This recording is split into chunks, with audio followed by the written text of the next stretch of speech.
Ribonucleic acid, वही इसके भी जो पॉलीमर है ये न्यूक्लियोटाइड का, ठीक है।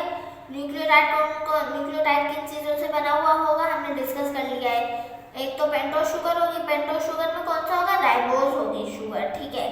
और एक फॉस्फेट होगा और एक नाइट्रोजनस बेस होगी कोई सी भी, ठीक है। 4 टाइप की नाइट्रोजनस बेस होगी ना राइबोन्यूक्लिक एसिड में। तो यहाँ पर हम ये डिस्कस कर लेते हैं डिटेल के साथ चीजें। राइबोन्यूक्लिक एसिड जो है पॉलीमर है न्यूक्लियोटाइड्स का, ठीक है। बहुत सारे न्यूक्लियोटाइड्स मिलते हैं तो एक आरएनए बनता है, आरएनए की चेन बनती है, लीनियर चेन। हम जानते हैं कि 2 टाइप के न्यूक्लियोटाइड होते हैं, एक डीऑक्सीराइबोन्यूक्लियोटाइड और एक राइबोन्यूक्लियोटाइड। पहले हम ये डिस्कस कर लेते हैं अच्छे से, ये आपकी बुक में मतलब इतना वाज़न नहीं दिया हुआ तो हम देख लेते हैं इसे एक बार। हमने स्टार्ट किया है राइबोन्यूक्लिक एसिड, जिसमें हमने देखा है कि जो राइबोन्यूक्लिक एसिड होता है ये पॉलीमर होता है न्यूक्लियोटाइड्स का। हम जानते हैं कि 2 टाइप के न्यूक्लियोटाइड होते हैं, एक राइबोन्यूक्लियोटाइड और एक डीऑक्सीराइबोन्यूक्लियोटाइड। राइबोन्यूक्लियोटाइड आरएनए की फॉर्मेशन के लिए काम आते हैं और डीऑक्सीराइबोन्यूक्लियोटाइड डीएनए की फॉर्मेशन के लिए काम आते हैं। अब न्यूक्लियोटाइड का स्ट्रक्चर सेम है लेकिन नाम का फर्क इतना क्यों है, तो नाम का फर्क इसलिए इतना है कि हम जानते हैं न्यूक्लियोटाइड में 3 चीजें होती हैं, एक तो शुगर होती है, एक फॉस्फेट और एक बेस। इधर भी शुगर फॉस्फेट बेस, लेकिन राइबोन्यूक्लियोटाइड में राइबो शुगर जो है, ठीक है, यहाँ पे राइबो शुगर है तो इसे हम राइबोन्यूक्लियोटाइड कह रहे हैं। लेकिन डीएनए वाले न्यूक्लियोटाइड को हम डीऑक्सीराइबोन्यूक्लियोटाइड क्यों कह रहे हैं। डी का मतलब है डेफिशिएंसी या लैक, ठीक है। ऑक्सीजन, डीऑक्सीराइबोन्यूक्लियोटाइड मतलब राइबो शुगर में से एक ऑक्सीजन की डेफिशिएंसी होगी, इसलिए हमने नाम दे दिया, एक ऑक्सीजन नहीं होगा। राइबो शुगर में से जब हम एक ऑक्सीजन को निकाल देंगे तो इसलिए हमने इसे नाम दिया, ऐसे न्यूक्लियोटाइड को हम नाम दिया डीऑक्सीराइबोन्यूक्लियोटाइड। तो ये बात आपको बिल्कुल अच्छे से समझ आ गई होगी। और हम जानते हैं कि बेसिस जो है इनमें चेंज होती हैं, थायमाइन की जगह इसमें यूरेसिल होता है और वहाँ पर यूरेसिल की जगह थायमाइन होती है, ठीक है। और हम जानते हैं कि डीएनए जो है वो हेरिडिटरी मटेरियल है। हेरिडिटरी मटेरियल वो चीज़ होती है जो हमारे जो पेरेंट हमारी इंफॉर्मेशन आती है ना, जैसे जो हम बोलते हैं ना कि ये तो अपने बिल्कुल अब्बू पे गई है, ऐसे बोलते हैं ना, तो ये जो मतलब हम बोलते हैं कि इसकी आंखों का कलर जो है ना बिल्कुल अपने अब्बू पर गया है। तो ये जो आंखों का कलर है ये इसने कहाँ से लिया है, ये अपने अब्बू से लिया है। तो ये चीज़ कौन कंट्रोल करता है, डीएनए कंट्रोल करता है। मतलब पेरेंट्स से उनके बच्चों में जो है इंफॉर्मेशन को पास करता है, hair colour, eye colour, height, ठीक है। ये सब चीज़ें जो है ये डीएनए एक जनरेशन से दूसरी जनरेशन में पास करता है। लेकिन राइबोन्यूक्लिक एसिड आरएनए क्या करता है, ये प्रोटीन की सिंथेसिस करता है, अभी हम सीखेंगे। लेकिन इसका हमने फंक्शन देख लिया, प्रोटीन की सिंथेसिस। और वो हेरिडिटरी वाली बात तो आप पूरी इंटर में जाके जेनेटिक्स में समझेंगे कि कैसे होती है चीज़ें, ठीक है। लेकिन यहाँ पर हम राइबो प्रोटीन सिंथेसिस अभी हम कुछ देर में जब कॉन्सेप्ट ऑफ जीन समझेंगे तो हम वहाँ पर समझ लेंगे अच्छे से। यहाँ पर अभी हमने आगे क्या पढ़ना है कि आरएनए की 3 टाइप होती हैं, एक होता है मैसेंजर आरएनए, एक होता है राइबोसोमल आरएनए और एक होता है ट्रांसफर आरएनए।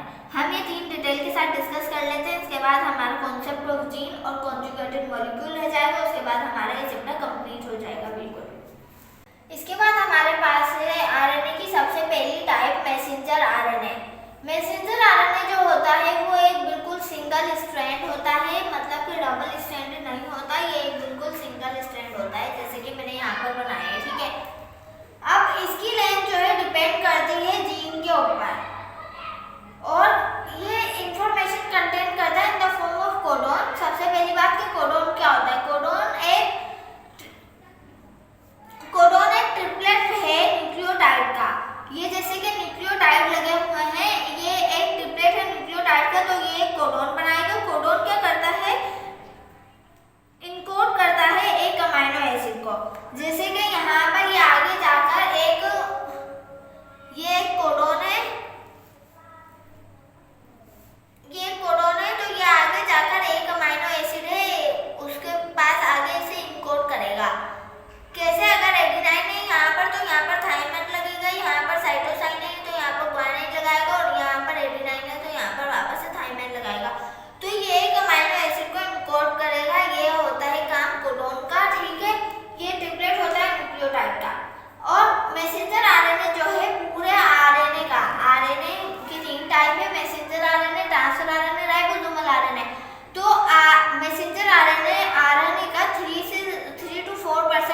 कंटेन करता है सिर्फ, ठीक है, टोटल आरएनए का। तो ये था हमारे पास मैसेंजर आरएनए, ये एक बिल्कुल सिंगल स्ट्रैंड होता है, इसकी लेंथ डिपेंड करती है जीन की इंफॉर्मेशन पे और ये कंटेन करता है information in the form of codon. ये प्रोटीन की सिंथेसिस में हेल्प करता है, अभी हम सीखेंगे कि वो कैसे। और कोडॉन जो है क्या होता है, ये ट्रिपलेट्स होते हैं न्यूक्लियोटाइड के, 3 न्यूक्लियोटाइड का ट्रिपलेट है एक कोडॉन, और ये क्या करते हैं, इनकोड करते हैं एक अमाइनो एसिड को। अब हमारे पास आरएनए की तीसरी टाइप है ट्रांसफर आरएनए। ट्रांसफर आरएनए में 70 से 90 न्यूक्लियोटाइड होते हैं और इसकी दूसरी खास बात यह है कि ये डुप्लेक्स दूसरी खास बात यह है कि कुछ रीजन पे ये वैसे तो ये सिंगल स्ट्रैंडेड होता है, लेकिन इसके कुछ रीजन पे डबल स्ट्रैंडेड होता है, डुप्लेक्स शो करता है, जैसे कि आप यहाँ पे देख सकते हैं। यहाँ पे डायग्राम में शुरू में सिंगल स्ट्रैंडेड था, फिर बाकी जो है ये डुप्लेक्स होता चला गया, ठीक है। इसका सबसे मेन काम क्या होता है, ये ट्रांसफर करता है amino acid from cytosol to ribosome. ये क्या करता है, ये हमारे साइटोप्लाज्म में प्रेजेंट होता है, ठीक है। हमारा जो सेल का साइटोप्लाज्म है उसमें ये हमें मिलता है साइटोसोल, ठीक है, जो लिक्विड फ्लूइड मटेरियल है हमारे सेल का साइटोप्लाज्म, उसमें से ये अमाइनो एसिड ढूंढते हैं, स्पेसिफिक अमाइनो एसिड को अपने साथ अटैच करता है, उसे राइबोसोम को देता है। इसका सिर्फ इतना सा काम है जो हम प्रोटीन सिंथेसिस में अभी पढ़ेंगे। इसके बाद ये जो है, जो आज तक साइंटिस्ट ने रिसर्च की है और जितने इन्हें अभी तक टीआरएनए हमें अभी तक रिसर्च के मुताबिक मिले हैं वो 60 होते हैं नंबर में, लेकिन ह्यूमन बीइंग के सेल में 45 टीआरएनए प्रेजेंट होते हैं और आरएनए का टोटल 100% में से आरएनए का ट्रांसफर आरएनए कितना परसेंट कंटेन करता है, 10% से 20% हमारे पास ट्रांसफर आरएनए होता है टोटल आरएनए में से। अब वहाँ पर मैंने एक डायग्राम बनाई है टीआरएनए की, यहाँ पर मैंने ये डायग्राम बनाई है और मैंने इसमें जो है यहाँ पर ये इतनी शेप का होता है, उसमें 70 से 90 न्यूक्लियोटाइड ऐसे लगे हुए होते हैं हर जगह, ठीक है, सारी जगह पे इधर लगे हुए हैं। लेकिन अब इसमें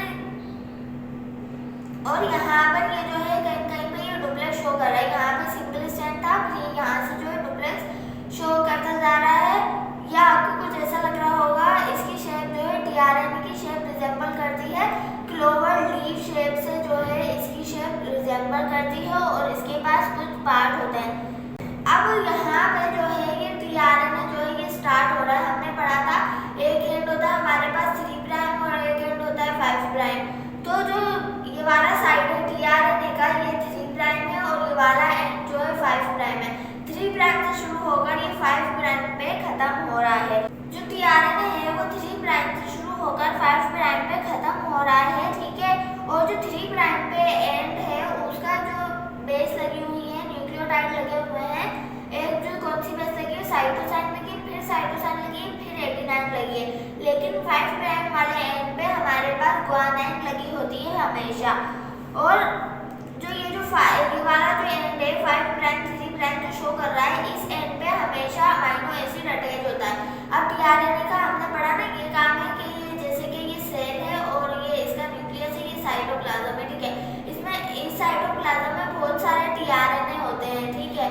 ये क्या करते हैं, ये अगर यहाँ पे एक अमाइनो एसिड पड़ा है तो टीआरएनए आएगा, इसे अपने साथ अटैच करके राइबोसोम को दे देगा, ठीक है, राइबोसोम के पास लेकर जाएगा इसे, इसका ये काम है। तो अब अमाइनो एसिड सारी सी बात है, ये अटैच करेगा अपने साथ और फिर ये साइटोसोल में मूव करता हुआ राइबोसोम को जाकर देगा। तो अमाइनो एसिड जो है ये जो 5 प्राइम और 3 प्राइम एंड है, यहाँ पर अमाइनो एसिड अटैच होता है। ये मैंने एक अमाइनो एसिड बनाया है, इस पॉइंट पे ये अमाइनो एसिड को अटैच करवाता है टीआरएनए। इसके बाद दूसरा पॉइंट ये है, टीआरएनए के पास 3 लूप होते हैं, ठीक है। अब एक है डी लूप, एक ये एंटीकोडॉन वाली और एक ये थीटा लूप, ठीक है, ये 3 लूप होती हैं। ये जो मिडिल लूप है इसमें टोटल जो है 7 बेस लगी हुई होती हैं ऐसे, जिसमें से 3 जो होती हैं हमेशा वो एंटीकोडॉन बनाती हैं एमआरएनए का। ये जो मिडिल लूप है टीआरएनए की, इसमें 7 बेस लगी हुई होती हैं, कितनी 7 बेसेस होती हैं, लेकिन उसमें से 3 जो है वो हमेशा एंटीकोडॉन बनाती हैं एमआरएनए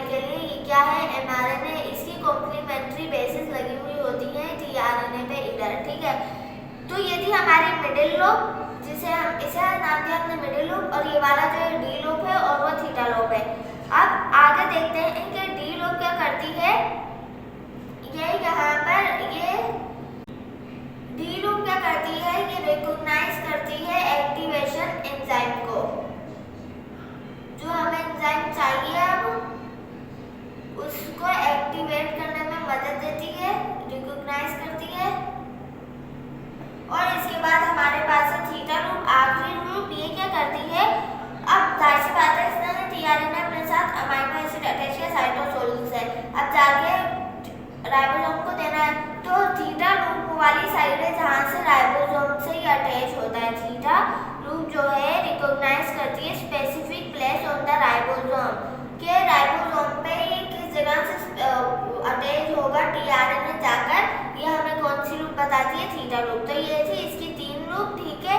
और ये हमें एक है थीटा लूप, एक है मिडिल लूप और एक है डी लूप, और जबकि जो तीसरा एंड है 3 प्राइम से 5 प्राइम, ये अमीनो एसिड को अटैच करता है अपने साथ। तो ये था हमारा ट्रांसफर आरएनए,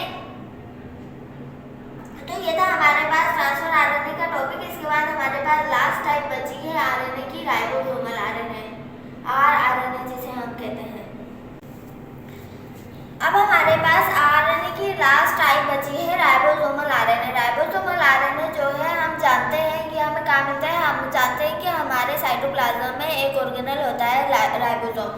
तो राइबोसोम बना हुआ ही किसका होता है, आरएनए और प्रोटीन का। तो मेन पार्ट जो है राइबोसोम का वो कौन बनाता है, आरएनए बनाता है। हमें पता है राइबोसोम क्या करते हैं, प्रोटीन की सिंथेसिस में हमें मदद देते हैं। राइबोसोम ही प्रोटीन फैक्ट्रीज होते हैं। तो जो सबसे ज़्यादा आरएनए का पार्ट है वो कौन ले लेता है, राइबोसोमल आरएनए। 80% पार्ट ये कंटेन करता है आरएनए का।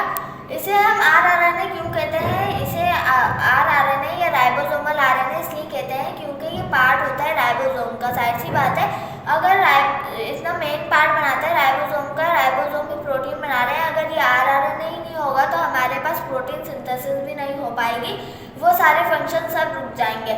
और ये इसका मेन फंक्शन क्या है, पार्ट होता है राइबोसोम का where protein synthesis take place. इसका सबसे मेन फंक्शन ही ये है, मतलब कि एक तरह से ये तीनों जो आरएनए की टाइप है, messenger RNA, transfer RNA, ribosomal RNA, ये तीनों क्या करती हैं, हमारे प्रोटीन सिंथेसिस में मदद देती हैं, जो अभी हम कॉन्सेप्ट ऑफ जीन में पढ़ने वाले हैं कि वो कैसे करते हैं। ठीक है, तो हमारे पास ये सब था, हमने पढ़ा मैसेंजर आरएनए, उसके बाद ट्रांसफर आरएनए अमीनो एसिड को ट्रांसफर करता था, राइबोसोमल आरएनए प्लेटफॉर्म प्रोवाइड करता है प्रोटीन सिंथेसिस के लिए एक तरह से। तो ये थी हमारी 3 टाइप। उम्मीद है कि आपको समझ आई होगी अच्छे से। इसके बाद हमारे पास हमारा नेक्स्ट टॉपिक है, हम वो डिस्कस कर लेते हैं। तो जीन क्या है, अब हमारे पास ये है व्हाट इज जीन। हम जानते हैं कि जो हमारा डीएनए है, अभी हमने इसे इतनी डिटेल में डिस्कस किया था। तो डीएनए क्या है, ये एक हेरिडिटरी मटेरियल है। हेरिडिटरी वो चीज़ होती है जो पेरेंट्स से ऑफस्प्रिंग में पास होती है, ऐसी इंफॉर्मेशन जो पेरेंट्स से अपने उनके बच्चों में जाती है। तो इस चीज़ को हम हेरिडिटरी कहते हैं। अब जो हमारे पास डीएनए है वो उसके ऊपर स्मॉल स्मॉल जीन्स लगी हुई होती हैं, वो एक स्मॉल यूनिट के बने हुए होते हैं जिन्हें हम जीन कहते हैं। अब it consist of small unit का जीन। जीन क्या है, ये रिस्पॉन्सिबल होती है, जीन ही में वो इन्फॉर्मेशन होती है, हम बोलते हैं डीएनए हेरिडिटरी मटेरियल है। लेकिन डीएनए में कौन सी ऐसी चीज़ है जो अपना रोल प्ले करती है इन्फॉर्मेशन को ट्रांसफर करने में, तो वो है हमारे पास जीन। जीन ही वो रिस्पॉन्सिबल होती है, ये उसमें एक टाइप की इन्फॉर्मेशन कंटेंट होती है कि अगर पेरेंट्स का ये आई कलर है तो बच्चों का कैसा आई कलर होना चाहिए, अगर बच्चे की अगर पेरेंट की हाइट ये है तो बच्चे की हाइट कैसी होनी चाहिए। ठीक है, तो ये सब इन्फॉर्मेशन कौन कंटेन करती है, जीन। अब हम आगे देखते हैं कि जीन के जरिए इन्फॉर्मेशन कैसे आगे प्रोसेस होती है, वो हम देखते हैं अपना प्रोटीन सिंथेसिस में। अब हमारे पास एक प्रोसेस है प्रोटीन सिंथेसिस। हम जानते हैं, अब अभी हमने बोला कि जीन में ही सारी इन्फॉर्मेशन होती है, वो कैसे मूव करती है हम ये देखते हैं। अब genetic information flows in a cell from DNA to mRNA then to cytoplasm by protein synthesis. इस सेंटेंस में ये कह रहा है कि जो जेनेटिक इंफॉर्मेशन है जो जीन के पास है वो एक सेल में कैसे जाती है, डीएनए के जरिए वो एमआरएनए में कन्वर्ट होती है, mRNA जो है उसे ट्रांसफर करता है साइटोप्लाज्म में। और ये प्रोसेस कैसे होता है? एक प्रोसेस है प्रोटीन सिंथेसिस, उसके जरिए। अब हम जानते हैं प्रोटीन सिंथेसिस के दो स्टेप हैं, एक ट्रांसक्रिप्शन और एक ट्रांसलेशन। सबसे पहले हम डिस्कस करने लगे हैं ट्रांसक्रिप्शन।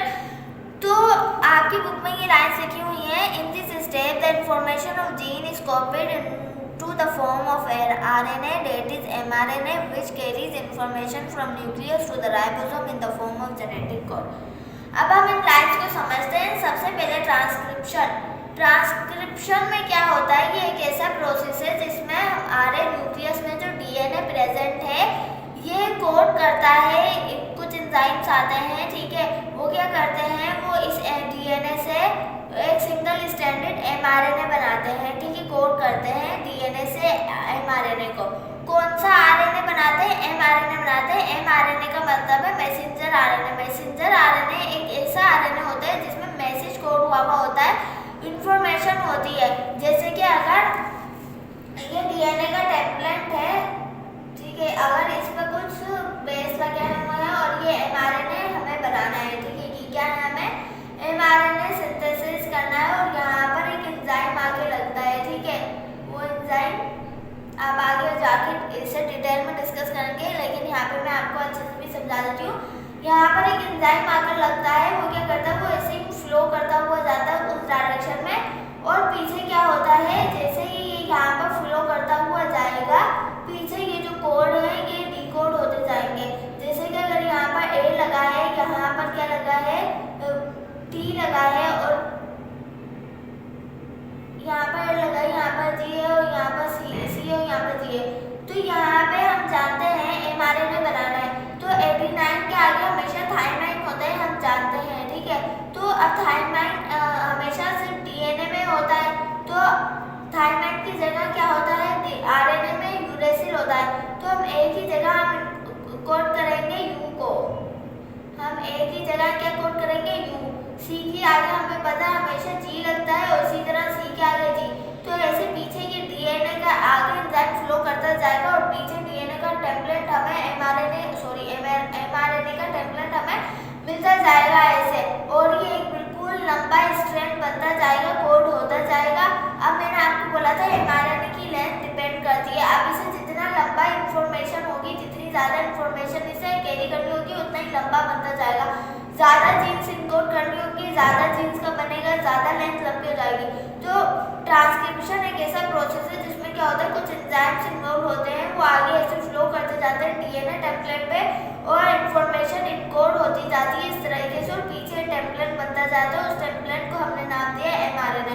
तो ट्रांसक्रिप्शन में क्या होता है, ये प्रोसेस हमेशा न्यूक्लियस में होता है। ये आप देख रहे होंगे, ये मैंने न्यूक्लियस बनाया है इधर। इसमें ये जो DNA है ये इनकोड करता है mRNA को। अब mRNA में जो DNA की इंफॉर्मेशन है वो mRNA में कन्वर्ट हो गई है। अब हमें पता है कि इसमें इंफॉर्मेशन हमें मिल गई है कि ऐसी ये चीज़ें होनी चाहिए, ठीक है। तो अब ये जो mRNA है ये साइटोप्लाज्म में, हम जानते हैं न्यूक्लियस में कुछ पोर्स बने हुए होते हैं, ठीक है, न्यूक्लियर पोर्स होते हैं। mRNA क्या करेगा, उसके जरिए फ्लो करता हुआ, न्यूक्लियर पोर के जरिए फ्लो होता हुआ साइटोप्लाज्म में जाएगा। ये mRNA साइटोप्लाज्म में आ गया है। तो यहाँ पर जो ऊपर लिखा हुआ था, genetic information flows in a cell from DNA to mRNA। Genetic information DNA से mRNA में कन्वर्ट हो गई हो, और वो mRNA साइटोप्लाज्म में चला गया है, ठीक है। अभी साइटोप्लाज्म में जाकर क्या करेगा ये हम देखेंगे। यहाँ पर लिखा information of gene is copied into RNA। जो जीन की इंफॉर्मेशन थी वो हमने कॉपी कर ली है RNA में। कौन सी RNA में? mRNA में। अब mRNA इंफॉर्मेशन कैरी कर रहा है साइटोप्लाज्म तक फ्रॉम न्यूक्लियस से वो साइटोप्लाज्म में गया है। ये हमारा एक प्रोसेस कंप्लीट हो गया है ट्रांसक्रिप्शन का। अब हम आगे बढ़ते हैं, ट्रांसलेशन देखते हैं उसमें क्या होता है। अब हमारे पास प्रोटीन सिंथेसिस का सेकंड स्टेप है ट्रांसलेशन। ट्रांसलेशन में क्या होता है, हमने ट्रांसक्रिप्शन में पढ़ लिया कि mRNA साइटोप्लाज्म में आ गया। अब ये जो mRNA आया साइटोप्लाज्म में, हम जानते हैं साइटोप्लाज्म के पास राइबोसोम होते हैं। राइबोसोम की दो केप होती है, एक स्मॉलर केप और एक लार्जर केप। ये राइबोसोम है, ठीक है। इसमें दो टाइप के यूनिट होते हैं, एक 40S होता है और एक 60S होता है। अब ये हमारे पास ये एक राइबोसोम है, इसने क्या किया, सबसे पहला स्टेप ट्रांसलेशन क्या किया है, एमआरएनए अटैच होगा राइबोसोम के साथ, ये एमआरएनए हमने अटैच कर दिया राइबोसोम के साथ। दूसरा काम क्या है ट्रांसलेशन में, ये जो अब हमारे पास पता है साइटोप्लाज्म में अमाइनो एसिड रखे हुए हैं, ठीक है। अब स्पेसिफिक टाइप के अमाइनो एसिड हम जानते हैं ना, 20 टाइप के अमाइनो एसिड मिलता है हमें। तो अभी टीआरएनए जो है एक स्पेशल टीआरएनए आएगा उस अमाइनो एसिड के पास और जाके लेकर आएगा, ढूंढ के लेकर आएगा, अपने साथ अटैच करके लेकर आएगा, राइबोसोम को ला कर देगा, ठीक है। इसका काम यही था कि अमाइनो एसिड को साइटोप्लाज्म से ढूंढ कर लेकर आना था, तो ये लाकर इसे देगा और खुद अटैच हो जाएगा राइबोसोम के साथ, ठीक है। और डिफरेंट अमाइनो एसिड और टीआरएनए इधर राइबोसोम के साथ लगते जाएंगे। और क्या अब हमारे पास था आरआरएनए। आरआरएनए में पता है राइबोसोम में ही प्रेजेंट है, तो आरआरएनए क्या करेगा, इस एमआरएनए की इंफॉर्मेशन को इनकोड करेगा किसमें, सीक्वेंस ऑफ अमाइनो एसिड में। अब ये क्या होगा, एमआरएनए पे इंफॉर्मेशन लगी है, अब ये इंफॉर्मेशन है कि हमें प्रोटीन की एक चेन बनानी है, ये क्या निकलती जा रही है, यहाँ से प्रोटीन की एक लंबी चेन निकलती जा रही है। अब ये कैसे होगा प्रोसेस, ये एमआरएनए है, ये राइबोसोम है, ठीक है। अब यहाँ पर एक अमाइनो एसिड दूसरी टाइप का है, ये दूसरा अमाइनो एसिड है, ये तीसरा अमाइनो एसिड है, ठीक है। ये ऐसे यहाँ से जो है ना चेन निकलती जा रही है, ये सीक्वेंस ये बता रहा है कि एमआरएनए में अगर इधर ए लगा है तो हमें आगे पता है कि हमें टीआरएनए यही वाला जो टीआरएनए स्पेशल टाइप का एक अमाइनो एसिड है वही वाला लगेगा, दूसरा नहीं लगेगा। अच्छा, हमने अभी जब प्रोटीन पढ़ रहे थे हम, तो हमने पढ़ा था कि अमाइनो एसिड का सीक्वेंस हमें इसकी अमाइनो एसिड की सीक्वेंस की सिग्निफिकेंस पढ़ी थी, हमने पढ़ी थी ना, sequence of amino acid, significance of sequence of amino acid हमने पढ़ा। तो उसमें ये था कि एक पर्टिकुलर अमाइनो एसिड के बाद दूसरा ही अमाइनो एसिड लगेगा, तीसरा नहीं लगेगा। तो ये इंफॉर्मेशन एमआरएनए में होती है कि एक अमाइनो एसिड के बाद दूसरा कौन सा अमाइनो एसिड लगना है, और वो टीआरएनए लेकर आता है और हमें इधर ला कर देता है। हम जानते हैं ना प्रोटीन चेन किसकी बनी होती है, अमाइनो एसिड की। तो ये यहाँ से क्या है, एमआरएनए बता रहा है कि अब आरआरएनए को ये वाला राइबोसोम, एमआरएनए बता रहा है कि ये जो राइबोसोम में आरआरएनए है, इसे अब यही वाला ट्रांसफर आरएनए के पास जो अमाइनो एसिड है ना वो लेना है, ट्रांसफर आरएनए से इस चेन में लगाना है आगे। ऐसे लंबी चेन बनती जाएगी हमारे पास और ये प्रोटीन हमारे पास निकलते जाएंगे। जितना एमआरएनए होगा उतनी ही लंबी प्रोटीन चेन हमारे पास बनेगी, ठीक है। तो ये होता है ट्रांसलेशन। इसमें क्या होता है एक और बार देख लीजिए, एमआरएनए जो हमारा साइटोप्लाज्म में आता है न्यूक्लियस से, वो अटैच होता है राइबोसोम पे, ठीक है। राइबोसोम पे अटैच हुआ, ट्रांसफर आरएनए जो दूसरा टाइप का आरएनए है वो क्या करता है, अमाइनो एसिड को ढूंढ के लाता है, ठीक है। एक पर्टिकुलर ट्रांसफर आरएनए एक पर्टिकुलर टाइप के ही अमाइनो एसिड को अपने साथ अटैच करता है, वो ढूंढ कर ला रहा है। और राइबोसोमल आरएनए जो आरएनए में छुपकर बैठा हुआ है, ये क्या कर रहा है, आरएनए एमआरएनए जो हम लाए हैं न्यूक्लियस से बनाकर, उसमें देख रहा है कि अगर जीन का सीक्वेंस देख रहा है, फिर उसे उस हिसाब से क्या लगा रहा है, अमाइनो एसिड लगा रहा है प्रोटीन की चेन में। तो ये काम होता है आरआरएनए का। इस तरह से हमारे पास एक प्रोटीन की चेन बन जाती है। उम्मीद है कि आपको ये जो प्रोसेस है ये अच्छे से बिल्कुल समझ आया होगा। इसके बाद हम हमारे नेक्स्ट टॉपिक की तरफ बढ़ते हैं, जो है हमारे पास कॉन्जुगेटेड मॉलिक्यूल। अब हमारे पास इस चैप्टर का लास्ट टॉपिक बचा है कॉन्जुगेटेड मॉलिक्यूल। सबसे पहले तो वर्ड कॉन्जुगेटेड के कॉन्जुगेटेड मॉलिक्यूल क्या होते हैं। हमने 4 टाइप के बायोमॉलिक्यूल पढ़े अब तक बिल्कुल डिटेल के साथ, प्रोटीन, कार्बोहाइड्रेट, लिपिड और न्यूक्लिक एसिड। अगर कोई भी 2 बायोमॉलिक्यूल मिल जाए, 2 बायोमॉलिक्यूल के मिक्सचर को हम क्या नाम देंगे, कॉन्जुगेट। जैसे अगर एक ग्लूकोज और एक प्रोटीन का मॉलिक्यूल मिल जाए, तो मतलब जैसे राइबोसोम की 2 खेप थी, ऐसे ही अगर 2 टाइप के आपस में बायोमॉलिक्यूल कंबाइन हो जाए तो इस चीज़ को क्या नाम देंगे, ऐसे मॉलिक्यूल को हम कॉन्जुगेटेड मॉलिक्यूल कहेंगे। तो कॉन्जुगेटेड मॉलिक्यूल 4 टाइप के लिखे हुए हैं, आपकी बुक में होते भी 4 टाइप के हैं। सबसे पहला है ग्लाइकोलिपिड और सेरिब्रोसाइड। मैंने इनके यहाँ पर मेन पॉइंट और इनके फंक्शन लिख दिए हैं। तो यहाँ पर हम सबसे पहले डिस्कस करते हैं ग्लाइकोलिपिड और सेरिब्रोसाइड को। ग्लाइकोलिपिड वर्ड से ही हमें समझ आ रहा है, ग्लाइको कार्बोहाइड्रेट, लिपिड लिपिड, मतलब कि ये एक कॉन्जुगेट है कार्बोहाइड्रेट और लिपिड का। इसमें कार्बोहाइड्रेट भी होगा, लिपिड बायोमॉलिक्यूल भी होगा। अच्छा, अभी हमें कहाँ मिलता है, सबसे सबसे पहले तो हम इसे देख लेते हैं, इसे दूसरा नाम क्यों दिया गया है। सेरिब्रोसाइट भी ग्लाइकोलिपिड को कहते हैं, क्यों? क्योंकि ये व्हाइट मैटर ऑफ ब्रेन और माइलिन ऑफ न्यूरॉन में प्रेजेंट होता है। जो हमारे ब्रेन में दो मैटर होते हैं ना, एक व्हाइट मैटर और ग्रे मैटर, तो व्हाइट मैटर में ये हमें मिलते हैं ग्लाइकोलिपिड, इसलिए हमने इस ग्लाइकोलिपिड का दूसरा नाम दे दिया सेरिब्रोसाइट। और इसकी दूसरी वजह भी है, जो न्यूरॉन सेल होता है उसके अराउंड माइलिन शीट लगी हुई होती है, तो वो माइलिन भी व्हाइट होती है, इस वजह से ये जो है हमारे पास, इसलिए हमने इस नाम का, वो माइलिन जो है ग्लाइकोलिपिड की बनी हुई होती है, इसलिए हमने न्यूरॉन की माइलिन शीट में भी प्रेजेंट होता है, तभी इसलिए हमने ग्लाइकोलिपिड को नाम दे दिया सेरिब्रोसाइट।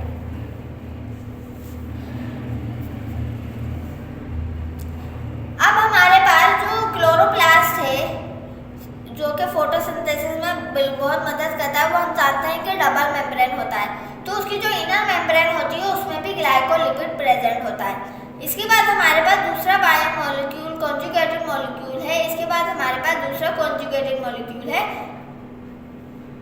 लिपोप्रोटीन। लिपोप्रोटीन नाम से जाहिर है कि इसमें लिपिड और प्रोटीन होंगे, तो बायोमोलिक्यूल कौन कौन से दो प्रेजेंट है इसमें, एक लिपिड और एक प्रोटीन। अब ये क्या करता है, ये हमारे पास लिपिड की ट्रांसपोर्टेशन में मदद करता है ब्लड प्लाज्मा में, ठीक है। और इसके बाद जितनी भी हमारी मेम्ब्रेन्स होती हैं ऑर्गेनल्स की, हम वो जानते हैं कि लिपोप्रोटीन की बनी होती है और उसमें लिपिड और प्रोटीन मिलते हैं। हमारी जितनी भी मेम्ब्रेन है, सेल की मेम्ब्रेन है, उसमें हमें लिपिड और प्रोटीन मिलते हैं। तो जितनी भी मेम्ब्रेन है, जैसे कि mitochondria, endoplasmic reticulum, nucleus, chloroplast, इन सब की मेम्ब्रेन में जो है हमें क्या मिलता है, लिपोप्रोटीन मिलता है। इसके बाद हमारे पास थर्ड है ग्लाइकोप्रोटीन और म्यूकोइड। तो ग्लाइकोप्रोटीन नाम से ही जाहिर है कि कार्बोहाइड्रेट और प्रोटीन होंगे, इसमें एक कॉन्जुगेटेड मॉलिक्यूल है कार्बोहाइड्रेट और प्रोटीन का। अब ये क्या करता है, हमारे पास ये, जैसे कि हमारे जो सेल में ट्रांसपोर्ट प्रोटीन लगे हुए होते हैं, चैनल होते हैं, कुछ पंप्स होते हैं, तो ये किसके बने हुए होते हैं, ग्लाइकोप्रोटीन के बने हुए होते हैं। तो ये ऐसे ट्रांसपोर्ट प्रोटीन वर्क करता है, और हम जानते हैं हमारे सेल के ऊपर कुछ रिसेप्टर्स लगे हुए होते हैं जो सिग्नल्स को कैरी करते हैं। तो ये रिसेप्टर्स भी किसके बने होते हैं, ग्लाइकोप्रोटीन के बने होते हैं। जो हमारे ब्लड ग्रुप की एंटीजेंस होती हैं वो भी ग्लाइकोप्रोटीन की बनी हुई होती हैं। और ये जो हमारा एक का एल्ब्यूमिन होता है व्हाइट मैटर, इसमें भी हमें मिलता है। और जो हमारे हार्मोन होते हैं गोनेडोट्रोपिन्स हार्मोन, इनमें भी ये बहुत ज़्यादा तादाद में पाया जाता है। इसके बाद हमारे पास 4 टाइप के कॉन्जुगेटेड मॉलिक्यूल है न्यूक्लियोप्रोटीन। न्यूक्लियोप्रोटीन नाम से ही जाहिर है प्रोटीन और न्यूक्लिक एसिड का कॉन्जुगेट होगा। इसमें न्यूक्लिक एसिड भी मिलेगा हमें और प्रोटीन भी मिलेगा। तो यह हमें कहाँ पे मिलता है, एक तो हमें क्रोमेटिन में मिलता है, और जो हमारा जितना भी न्यूक्लियर मटेरियल है, जैसे क्रोमेटिन है, क्रोमोसोम्स है, राइबोसोम्स है, इन सब में हमें क्या मिलता है, न्यूक्लियोप्रोटीन मिलता है। अभी हमने राइबोसोम पढ़ा था कि वो आरएनए और प्रोटीन का बना हुआ होता है। प्रोटीन और आरएनए न्यूक्लिक एसिड ही है एक टाइप का। तो क्या हो गया, ये राइबोसोम में हमें न्यूक्लियोप्रोटीन मिलता है। तो ये थे हमारे पास 4 टाइप के कॉन्जुगेटेड मॉलिक्यूल। यहाँ पे मैंने आपको उनके बिल्कुल मेन फंक्शंस लिख दिए हैं। अगर आपके टेबल भी याद कर लेंगे तो आपका तो काम बन गया, ठीक है। तो ये था हमारा चैप्टर का बिल्कुल लास्ट टॉपिक। उम्मीद है कि आपको चैप्टर बिल्कुल अच्छे से समझ आया होगा। इसके बाद हम अपना नेक्स्ट चैप्टर शुरू करेंगे। तब तक के लिए अल्लाह हाफिज़।